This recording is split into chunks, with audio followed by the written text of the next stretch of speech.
할렐루야. 우리 선풍기 좀 켜주실래요? 예전에는 그렇죠? 예전에는 공동주택이라고 하는 개념이 없었는데 이제는 마을이라고 하는 개념보다는 공동주택이라고 하는 개념이 일반화되고 있다라고 하는 그런 생각이 듭니다. 우리 마을 주변에도 보면 일반 주택보다도 공동주택, 그러니까 아파트나 빌라 같은 그러한 주택단지가 더 많아지고 있는 것을 볼 수가 있습니다.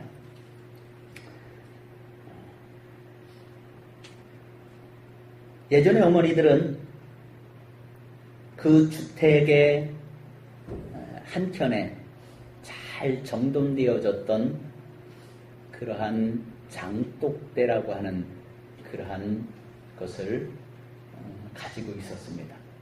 그것은 어머니들만이 가지고 있는 그러한 특별한 것이죠. 그래서 예전에 어머니들은 그 장독대에 정한수를 떠놓고 자녀들과 그리고 가정 가사 일들을 위해서 신에게 빌고 또 빌었던 그러한 거룩한 곳, 성별되었던 곳이 장독대였습니다. 그런데 그렇게 신성시했던 그러한 장독대가 우리의 정서에서 이제는 사라져가고 있다라고 하는 그러한 느낌이 듭니다. 그 장독대를 이루고 있는 항아리들을 한번 생각해 보시길 바랍니다. 항아리들은 큰 것도 있고 작은 것도 있고 정말 한 사람이 다 들어가고도 남을 정도로 그렇게 엄청나게 큰 장독대도 있는가 하면은 아주 작은 그러한 장독대도 있고요. 또 크기와 또 용도에 따라서 생김새도 다양한 그러한 장독대들이 단지들이 그 장독대에 세워져 있었습니다. 그런데 그 항아리들은 그 안에 담기는 내용물에 따라서 그 이름이 지어졌습니다. 고추장이나 된장을 담는 단지는 뭐라고 했습니까? 장단지.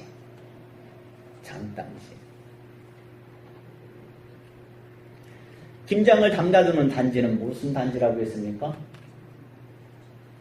짠지, 단지. 그렇게 말했어요. 또 꿀 아니면 조청을 담가두는 조그마한 항아리들을 뭐라고 그랬습니까? 꿀단지. 그 단지에다가 폐물이나 보석 같은 것을 담아서 숨겨두면 그 단지를 뭐라고 불렀습니까? 보물단지. 그리고 예전에는 우리가 볼일을 볼 때 대문 밖에 뒷곁이라고 해서 그곳에다가 커다란 단지를 하나 묻어두고 거기서 볼일을 봤지요. 그 단지를 뭐라고 합니까? 신성한 똥단지. 우리는 그렇게 불렀습니다. 이들 단지들은요, 하나같이 다 모두가 흙으로 만들어졌다라고 하는 것입니다. 톱이 있는 것입니다. 단지의 재료는 모두가 다 똑같지만 그 단지에 담겨지는 내용물에 따라서 귀한 곳에서 귀한 대접을 받기도 하고요. 또한 천한 대접을 받기도 하며 그 내용물에 따라서 그 이름도 지어졌고요. 그 단지의 가치도 매겨졌다라고 하는 것입니다. 교회와 그리스도인들이 바로 이 단지와 같은 그러한 존재들입니다. 교회와 그 지체들은 성도들로 이루어지는 그 교회 공동체는 생명을 살리는 복음을 담고 있는 그러한 공동체이며 동시에 하나님의 자녀들, 형제와 자매들이라고 우리는 그렇게 칭하고 있습니다. 우리는 예수 그리스도를 닮고 있다고 해서 사람들은 우리를 그리스도인이라고 칭합니다. 그래서 우리는 그 이름값을 하려면 그리스도에게 맞는 삶을 살아야 됩니다. 그리스도 그 복음에 맞는 합당한 삶을 살아야 됩니다. 예수 그리스도에게 맞는 삶을 살아야지 우리는 그리스도인으로서의 가치를 드러낼 수 있다라고 하는 것입니다. 나는 교인인데, 나는 초원교회 교인인데, 나는 초원교회 거룩한 장로인데, 우리 교회 장로님들 거룩하지 않은가요? 우리 초원교회 거룩하신 장로님들인데 아멘 하신 분에게 거룩함의 은총이 임하시기를. 왜 이렇게 아멘에 인색해져 있습니까? 나는 초원교회에 속해 있는 거룩한 권사인데, 나는 초원교회에 속해 있는 거룩한 성도인데, 시편 86편인가요? 시편에 보면 성도는 하나님이 아름답게 인정해 주시는 이름이라고 했습니다. 내가 초원교회에 속해 있는 한 지체로서 살아가는데 그 안에 담고 있는 내용물이 예수 그리스도가 아니면, 복음이 아니면 사람들은 나를 바라보면서 그리스도인이라고 칭하지 않는다라고 하는 것입니다.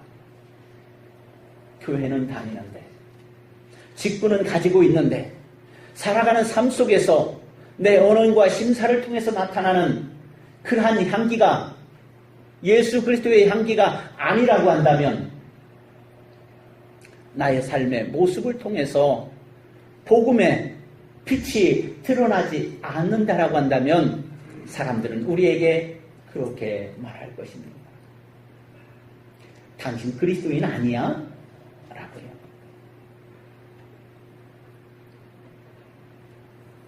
오늘 사도행전을 통해서 하나님의 말씀을 들으며 우리는 은혜를 받으려고 합니다.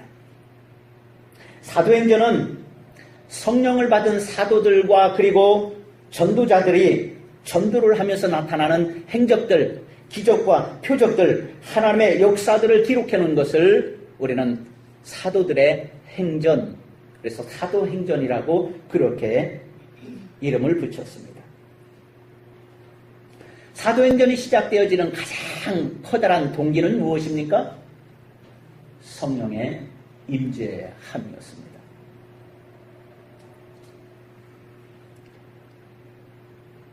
성령의 임재를 통해서 가장 큰 동기가 되어져서 성령의 충만한 그러한 사도들을 통하여서, 성령의 충만한 그러한 120문도 성도들을 통하여서 복음이 전해지기 시작하였다라고 하는 것입니다.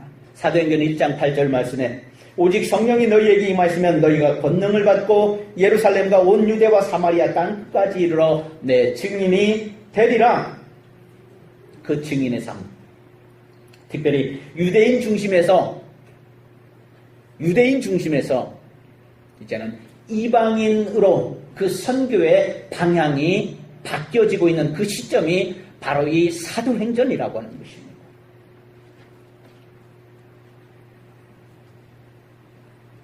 에밀 브루너라고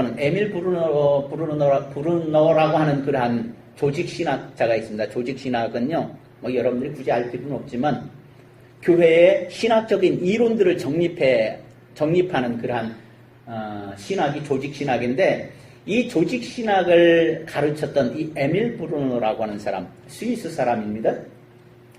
이 사람은 스위스 출신인데 스위스에 가면 츄리히 대학이라고 있다고 합니다. 이 칼빈과 쯔빙글리의 후예들을 통해서 이루어지는 개혁신학교이죠. 그 개혁신학교에서 개혁신학을 가리키는 이 브루너라고 하는 사람은 이러한 아주 중요한 말을 했습니다. 불이 뜨겁게 불타올라야 불이듯이, 불이 뜨겁게 불타올라야 불이듯이 교회는 선교적이어야 교회다라고 그렇게 말씀하셨어요. 교회는 선교적이어야 교회다라고 그렇게 말씀했어요. 바로 선교하는 교회, 선교하는 사도행전적인 그러한 교회여야 한다라고 하는 것입니다. 선한 사마리아 사람처럼 고난받는 이웃과 약자들, 그리고 이웃을 향한 관심은 사라져버리고 기복적인 신앙으로 선교의 문을 닫아버리고 오직 나와 내 가족과 그리고 내 일만 돌보면서 평안하고 행복하고 출세하고 부자 되면 된다라고 하는 것은 교회의 기능을 잃어버린 것이다라고 합니다.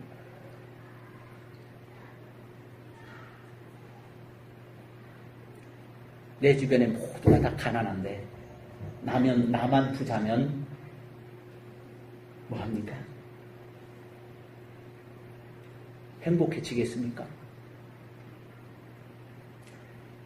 이웃이 불행하면 내가 힘들어지는 것입니다. 여러분 형제나 가족들이 힘들면은 그 피해가 직접적으로 나에게 다가오는 것처럼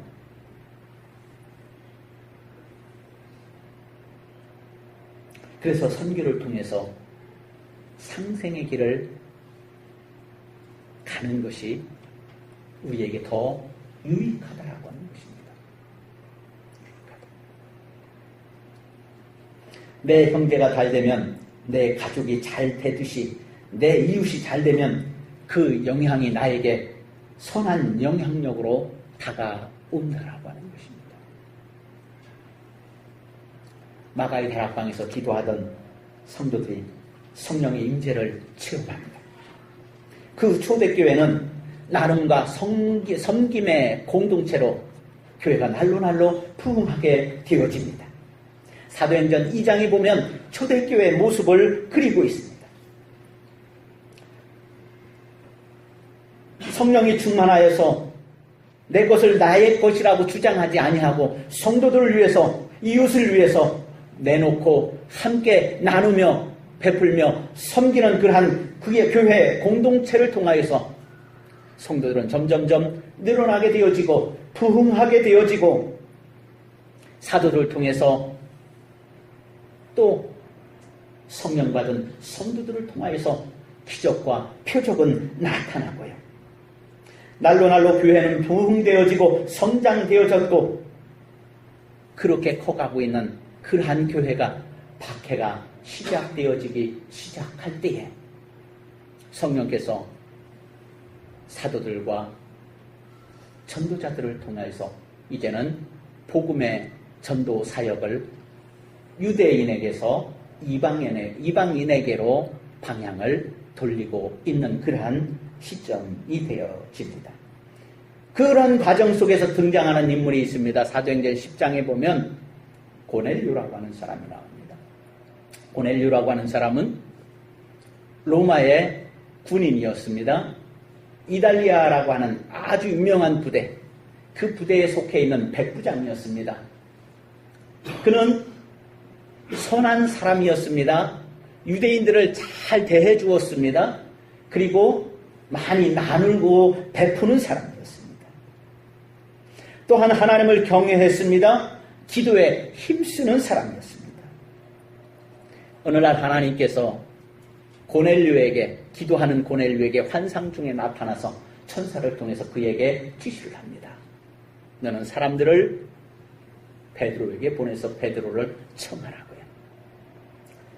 베드로가 또한 하나님 앞에 기도합니다. 기도 시간을 맞이해서 하나님 앞에 부르짖어 기도하는데 하나님께서 환상 중에 나타나서 너에게 오는 사람들을 맞이하고 그들을 따라가서 고넬료라고 하는 사람에게 세례를 베풀라고요. 그로 인해서 고넬료와 그의 가족들이 세례를 받고 구원을 받습니다. 그러면서 초대교회에 등장하는 갈등이 나타나게 되어지는데 바로 그러한 문제입니다. 지금까지는 유대인 중심으로 복음이 전해지고 유대인 중심으로 하나님의 축복이 임하였고 유대인 중심으로 선민이라고 하는 그러한 사상을 통하여서 하나님의 축복의 대상자라고 하는 그러한 생각들을 가지고 있었는데 현실적으로 보니까요. 고넬료라고 하는 로마 사람에게 환상 중에 천사가 나타난다고 하는 것입니다. 하나님께서 천사를 통해서 고넬료에게 말씀을 해 주시더라고 하는 것입니다. 이러한 문제들이 생기면서 초대교회 선교의 지평의 문제가 생기게 되어집니다. 과연 이방인에게 복음이 전해져야 되는 것인지 아니면 유대인에게만 복음이 전해져야 되는 것인지. 그래서 오늘 본문 말씀이 그 말씀입니다. 예루살렘의 공의회, 종교회의가 열리게 되어집니다. 그 종교회의에서 많은 논쟁들이 있게 되어집니다. 무슨 논쟁이에요? 이방인들에 대해서요. 구원을 받을 수 있는지 없는지. 이방인들도 우리처럼 할례를 받아야 되는지 안 되는지, 이방인들을 율법을 지켜야 되는지 아닌지를 그러한 것을 가지고 논쟁이 일어나기 시작했습니다. 많은 논쟁 가운데서 결정이 되어집니다.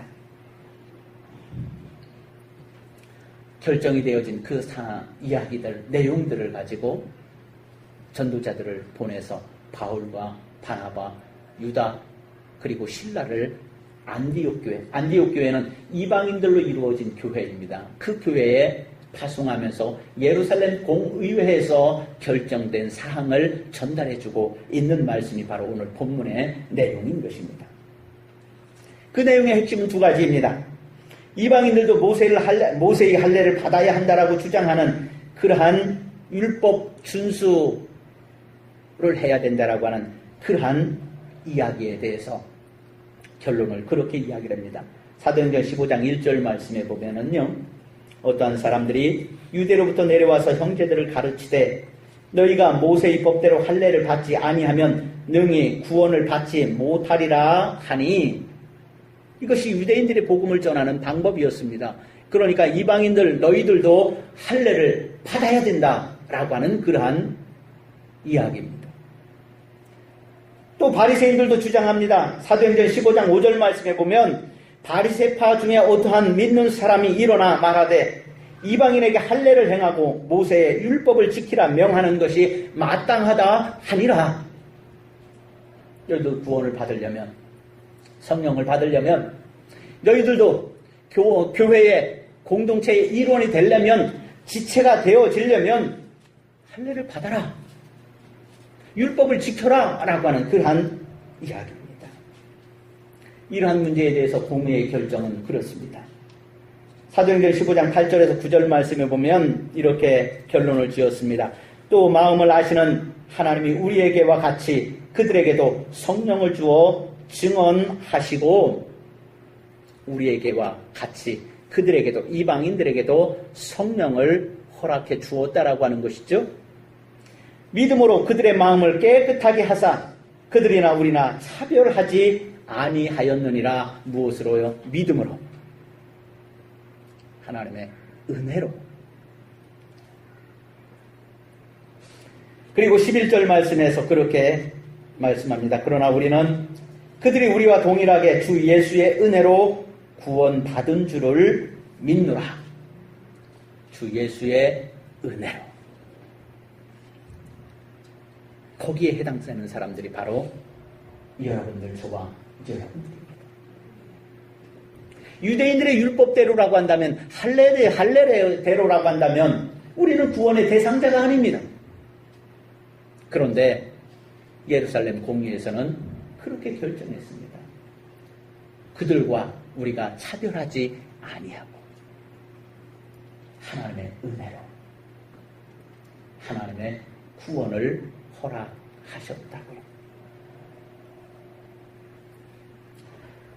바로 유대인이라고 하는 것은 유대인이 구원받는 것이 아니다라고 하는 그러한 말은 무슨 말입니까?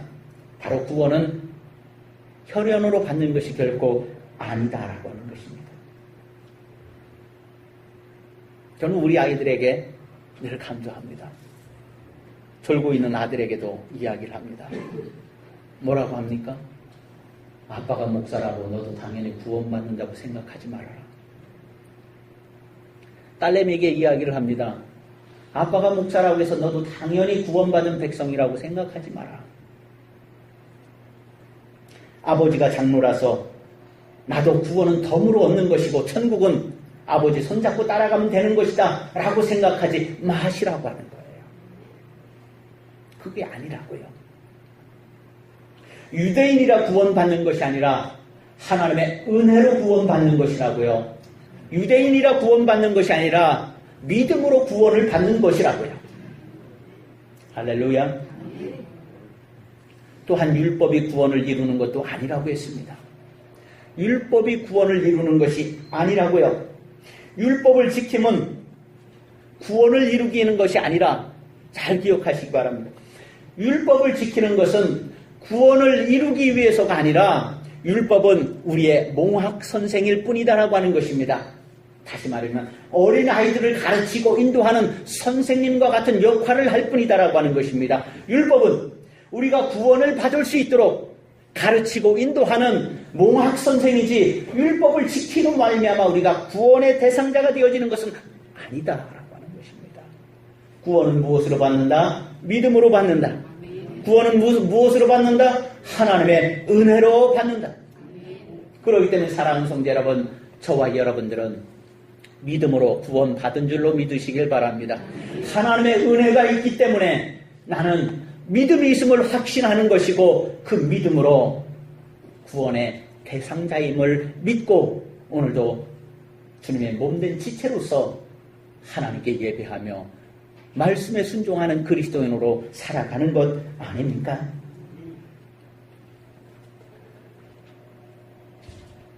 바로 복음의 핵심, 바로 우리에게 있어서 정말로 요긴한 것이 바로 그것이라고 하는 거예요. 신학적인 논리가 아니고요, 이론이 아니고요, 사상이 아니고요, 개론적인 것이 아니고요, 우리에게 정말로 요긴한 것은 하나님의 은혜요, 하나님께서 우리에게 선물로 주시는 믿음이라고 하는 것입니다.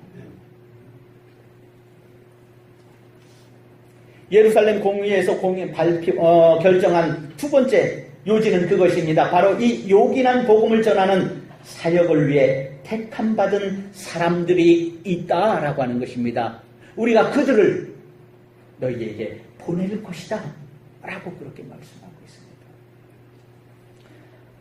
사도행전 15장 25절부터 27절에 보면 사람을 택하여 우리 주 예수 그리스도의 이름을 위하여 생명을 아끼지 아니하는 자인 우리가 사랑하는 바나바와 바울과 함께 너희에게 보내기를 만장일치로 결정하였노라.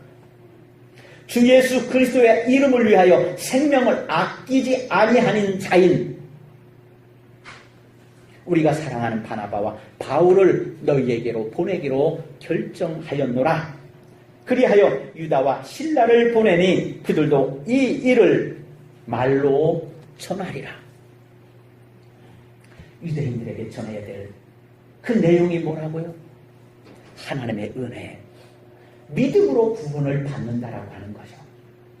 이방인이기 때문에 제외되는 것이 아니라 이방인이어도 믿음이 있으면, 하나님의 은혜가 있으면 구원의 대상자가 되어진다라고 하는, 그래서 복음의 문을 활짝 열어 놓고 있다라고 하는 사실을 전하기 위해서요. 바로 바울과 신라처럼 또한 바나바와 유다처럼 우리가 그렇게 하나님 앞에 쓰임받기 위해서 부름받은 그러한 사람들 아닙니까? 다른 것이 있다면 바울과 신라는 주 예수 그리스도의 이름을 위하여 생명을 아끼지 아니하는 그러한 사역자라고 그렇게 말씀하고 있는데, 사랑하는 성도 여러분, 저는 이 말씀을 준비하면서 어제 몇 번을 생각을 해봤습니다. 상현아, 너 바울과 실라처럼 복음을 위하여 생명을 아끼지 아니할 수 있니?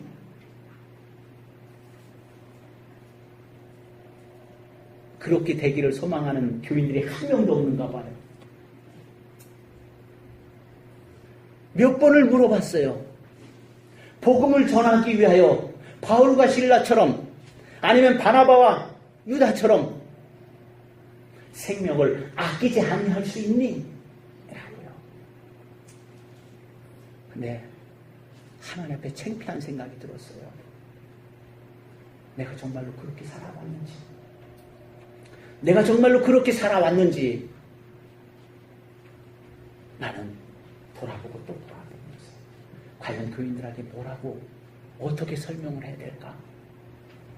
사랑하는 장로님들, 주 예수 그리스도의 이름을 위하여 여러분들의 생명을 아끼지 마십시오 라고 그렇게 설교할 수 있을까? 그럼에도 불구하고 그 믿음으로 장로님들과 함께 생명을 아끼지 아니하고 복음을 위하여 헌신자로 살아가자 라고 그렇게 결론을 내리고, 하나님, 우리 장로님들과 우리 권사님들과 우리 사랑하는 초원교회 모든 지체들과 함께 주 예수 그리스도의 이름을 위하여 생명을 아끼지 아니하고 헌신하는 사역자들이 되게 하여 주옵소서 라고 기도해야 되겠다, 그렇게 설교해야 되겠다, 그렇게 말씀을 선포해야 되겠다 라고 그렇게 다짐을 했어요.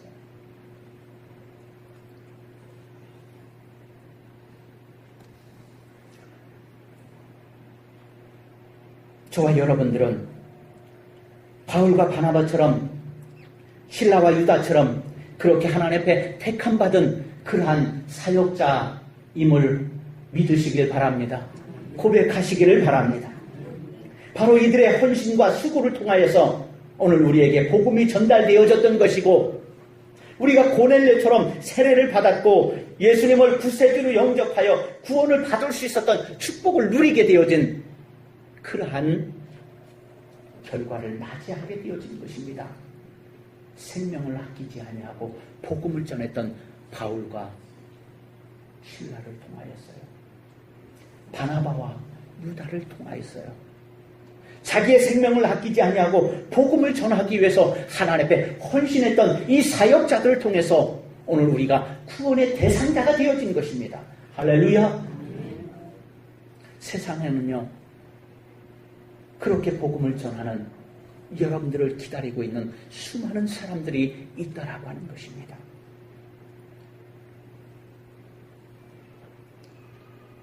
그렇습니다. 복음전도 혹은 선교는 무엇입니까? 오늘 본문 28절에 보면 이렇게 기록하고 있죠. 성령과 우리가 이 요긴한 것들 외에는, 성령과 우리가 이 요긴한 것들 외에는 아무 짐도 너희에게 지우지 아니하는 것이 옳은 줄 알았노니, 예루살렘 공의회가, 교회가 사역자들을 이방인들에게 보내면서 그 이방인들을 사역자들을 통해서 이방인들에게 말씀하는 것은 내가 너희에게 짐을 안겨주기 위한 것이 아니다. 성령을 받는 것과 그리고 믿음으로 구원을 받는 것, 하나님의 은혜로 구원을 받는다라고 하는 것, 그 외에는 너희에게 어떠한 짐도 지우지 않기 위해서라고요. 율법을 지키라, 그걸 강요하기 위해서가 아니었다고요. 할례를 받으라, 그것을 강요하기 위함이 아니었다라고요.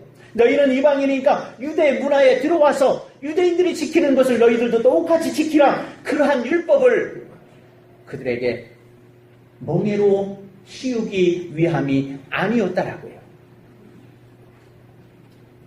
그렇습니다. 사랑하는 성도 여러분, 선교는 사상이나 이념이나 아니면 학문적인 이론이나 문화를 전하는 것이 아닙니다. 예수 그리스도 그분의 대속의 사역을 통해서 우리가 얻게 되어진 새 생명, 구원, 그 복음을 전하는 것이 선교라고 하는 것입니다. 선교.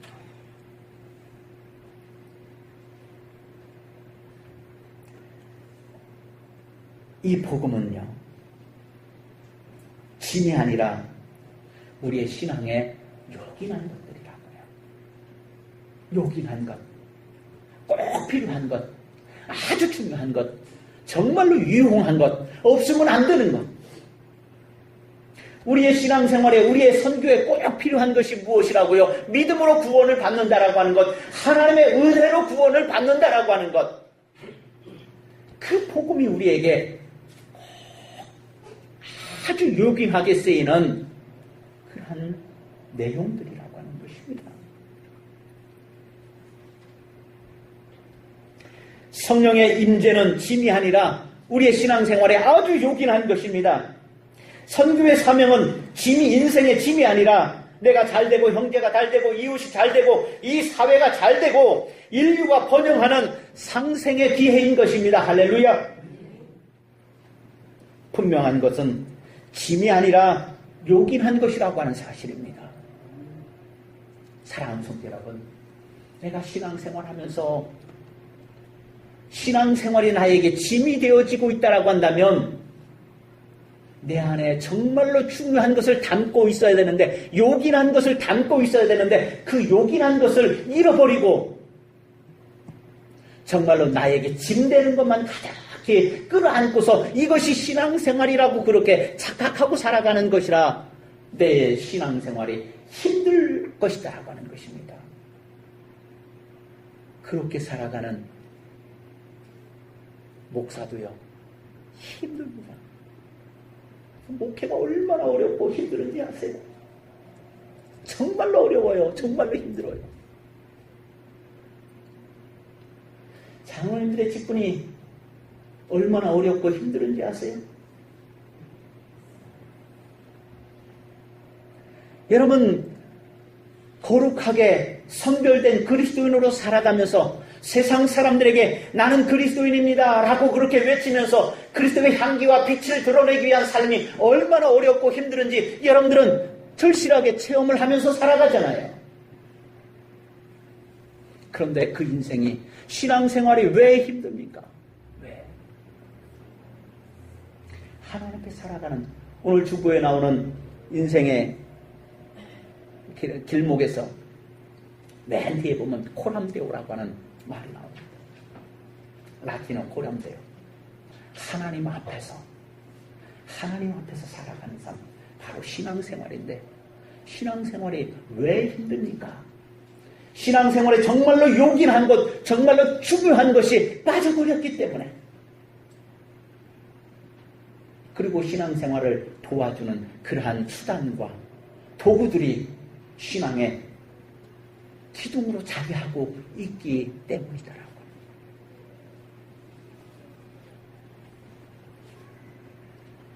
오늘날 한국교회가 활력을 잃었다고, 활력을 잃어버리고 있다고 하는 염려의 목소리가 높아지고 있습니다. 한번 생각해 봅시다. 왜 우리 한국교회가 활력이 자꾸 사라져버릴까요? 목회자들이 적어서 그런가요? 아니면은 교회의 신학적인 기반이 부족해서 염려가 되어지는 것인가요? 아니면 교회가 숫자가 적어가지고 염려가 되어집니까? 아니면 교회 안에 문화적인 그러한 콘텐츠가 적습니까? 아니잖아요. 그렇지 않지 않습니까? 목회자는 아직도 넘치고 있습니다. 모자라지 않습니다. 몇 해가 못 되어서 목회자 구하기가 이제는 하늘의 별 따기 시대로 접어들겠습니다만, 아직까지는 목회자가 부족하지 않습니다. 목회자가 부족한 것 때문에 교회가 염려되어지지는 않습니다. 물론 부교육자들을 구하는 것은 정말로 염려가 되어집니다. 정말로 어려워지던 시대로 접어들었습니다. 여전히 교회 수는 너무나도 많습니다. 교회 이론과 논리가 부족합니까? 아니에요. 목사들 모두가 신학적인 아니면 목회학적인 석사나 박사들이 즐비합니다. 문화적인 콘텐츠나 프로그램이 없어서 염려가 되어집니까? 성경이 없어서 주야로 성경을 묵상하지 못하고 있나요? 교재가 없어서 성경 공부를 못하고 있나요? 성경 공부를 안 해서 교회가 염려가 높아지고 있습니까? 아니에요. 콘텐츠는 널려져 있습니다. 우리가 잘 알고 있잖아요. 차고 넘치고 있다라고 하는 것을요. 그런데 염려는 더 늘어나고 있습니다. 활력은 잃어가고 있습니다. 열정이 식어지고 있습니다.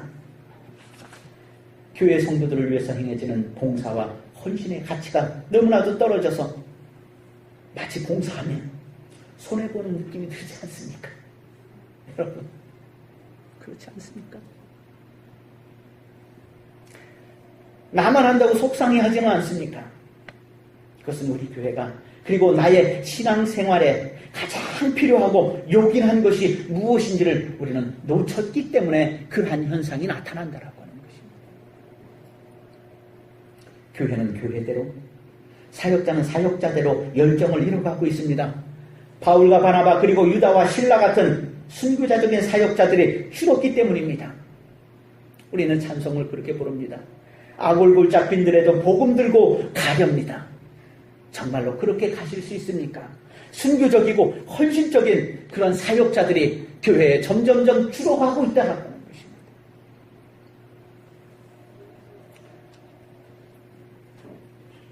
(30년) 됐죠. 벌써 30년이 훌 넘었네요.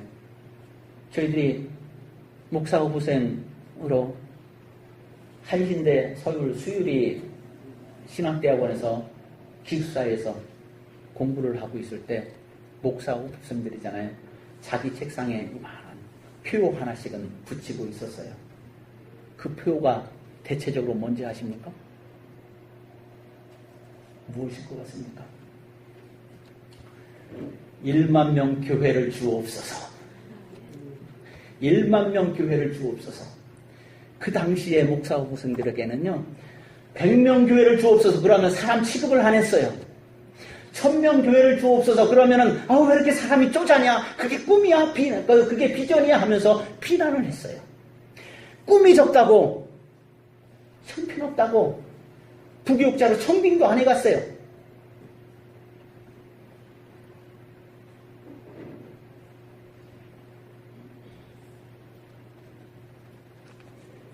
그러나 시골 교회 적은 영혼들을 위해서 일생을 헌신하는 주의 종이 되게 하옵소서. 그렇게 표를 걸고 있는 후보생들을 본 적이 없었던 것 같아요.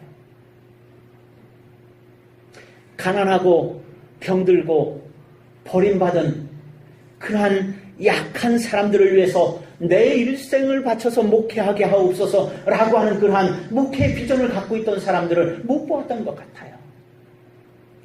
오로지 나의 목회의 방향은 뭐다? 1만 명 성도다.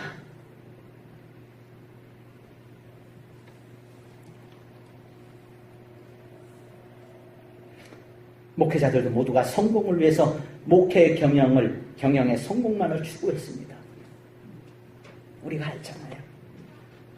대형교회를 이루는 사람들은 주의 종으로 인정받고요. 대접받으며 명예와 부를 누리는 그러한 시대를 살아오면서 목회적인 윤리보다도 경영적인 성공을 추구했습니다. 교인 수를 늘리는데 수단과 방법을 가리지 않았습니다. 이웃교회가 망해서 교회가 갈라지면 우리 교회는 행복이었다라고 하는 그러한 수준이었습니다. 예산을 늘리는 것이 목회의 성공의 가치로 취급되어졌습니다. 가장 요긴한 것을 목사들도 잃어버리고 살았습니다. 목사들도 목회의 가장 요긴한 것을 잃어버리고 살아왔던 것입니다.